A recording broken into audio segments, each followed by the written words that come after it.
রাতের 3 ভাগের 2 ভাগ পার হলে আল্লাহ তাআলা সপ্তম আকাশ থেকে প্রথম আকাশে নেমে আসেন। নেমে এসে বলেন, মায়া ধনী ফাস্তাজিব আলাহু, কে আমাকে ডাকে আমি তার ডাকে সাড়া দিব, বললে আমি শুনবো। মায়া শুননি ফাতিয়াহু, কে কি চাই, যে যা চায় আমি তাকে তাই দিয়ে দিব।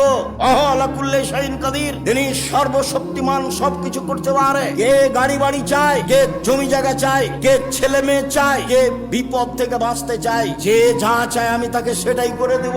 মায়াস্তাগফিরুনি ফাগফির লাহু, কে আমার কাছে ক্ষমা ভিক্ষা চাই আমি তাকে ক্ষমা করে দিব।